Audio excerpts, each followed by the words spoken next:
పెళ్ళైనా పండగైనా వేడుక ఏదైనా పట్టుచీరల ప్రత్యేక వేదిక వారాహి సిల్క్స్. ఈరోజు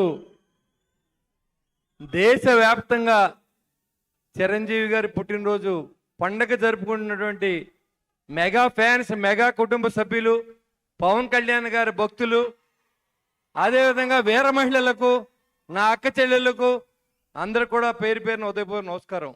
మెగా ఫ్యామిలీ అంటే ఇవాళ చిరంజీవి గారు సినిమాల్లో విజేతగా నిలిచి ఈరోజు రాజకీయాల్లో కూడా తెలియని రాజకీయం లేదు ఆయనకి. కానీ ఈ రాజకీయాల్లో ఇమడలేక ఆయన రాజకీయాల నుంచి తప్పుకున్నప్పుడు కూడా ఆయన ఆశయాల్ని, సేవ చేయాలని ఆశయాలు నిలబెట్టిన వ్యక్తి పవన్ కళ్యాణ్ గారు. ఆ పవన్ కళ్యాణ్ గారి ఆశయంతో మీ ముందు మాట్లాడే అవకాశం కల్పించింది నాకు మెగా ఫ్యామిలీ. నేను మెగా ఫ్యామిలీ భక్తుడిని. అందులో 2009లో మరి ప్రజారాజ్యం పెట్టినప్పటి నుంచి ఈరోజు వరకు మెగా ఫ్యామిలీని అంటిపెట్టుకొని మరి ఈరోజు మీ ముందు మాట్లాడే స్థాయికి ఎదిగానంటే మెగా ఫ్యామిలీతోనే నేను ఈ స్థాయికి వచ్చానని చెప్పడానికి ఏమాత్రం అతిశయం లేదు. ఇవాళ పవన్ కళ్యాణ్ గారి నమ్మకాన్ని ఎక్కడా కూడా ఆయన్ని ఏ రకమైన ఇబ్బంది లేకుండా ఆయన ఏదైతే అనుకున్నారో అది చేసే విధంగా ప్రజల్లో ఉంటూ ఆయనకి మంచి పేరు తీసుకొచ్చే విధంగా మరి ఏదైతే చిరంజీవి గారు ఆశయాలతో మరి వాళ్ళందరూ కూడా పవన్ కళ్యాణ్ గారి ఫ్యాన్స్ కానీ, చిరంజీవి ఫ్యాన్స్ కానీ, మెగా ఫ్యాన్స్ కానీ ఎవరైనా మనందరికీ ఆరాధ్య దైవం చిరంజీవి గారు.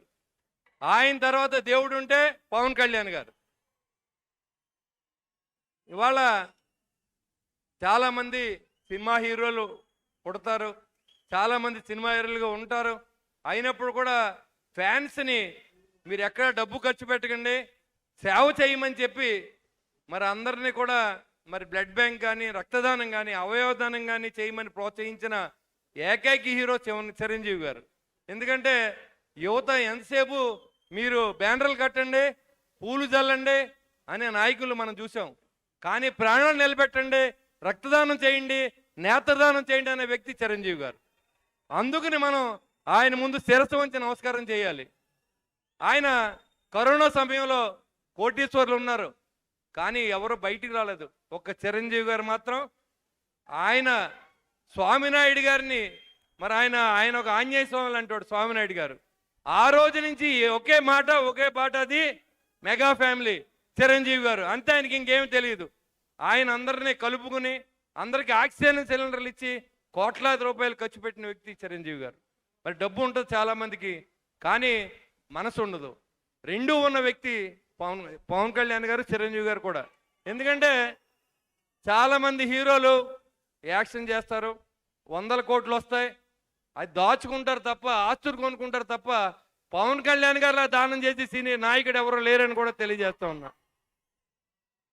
ఇవాళ ఒక మనిషి సినిమాల్లో నిలబడాలి, రాజకీయాల్లో నిలబడాలంటే ఎంత కష్టమో మీరు చూశారు.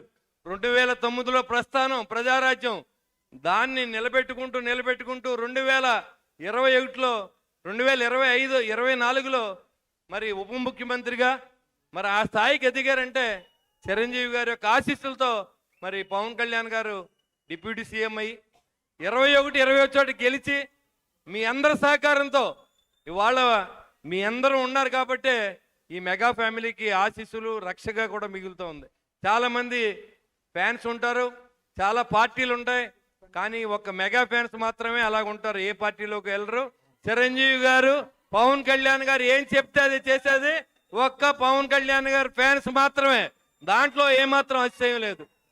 మరి ఈ సేవ చేసి తెలుగు రాష్ట్రాల్లోనే కాదు, ఎక్కడైనా కానీ మీరు 10 మందికి సహాయం చేయండి అని సినిమాలు కూడా మీరు 3 దానం చేయండి, నాకు థ్యాంక్స్ చెప్పొద్దని చెప్పినటువంటి బాధ్యతగా ఉండి కిడ్నీ దానం చేసిన విజేత సినిమా దగ్గర ఖైదీగా ఎదురు తిరిగి సమాజంలో ఒక మంచి నిలబెట్టడానికి చేసిన పోరాటం దగ్గర నుంచి మెగా ఫ్యామిలీ చరిత్ర ఈ రోజు వరకు మనం ప్రస్థానం కొనసాగుతూ ఉందంటే ఆయన పడిన కష్టాన్ని మరొకసారి మనం తెలుసుకోవాల్సిన అవసరం ఉంది. నాకు 70వ పుట్టినరోజు అంటూ ఇష్టం లేదు. చిరంజీవి గారి పుట్టినరోజు, ఆయన ఇంకా నిత్యం నవ యువకుడు.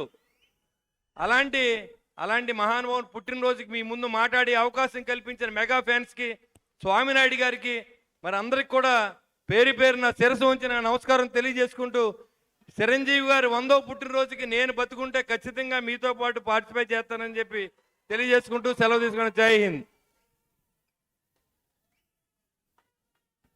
సుమన్ టీవీలో మీ పర్సనల్ అండ్ బిజినెస్ ప్రమోషన్స్ కోసం కింది నెంబర్కి కాంటాక్ట్ చేయండి.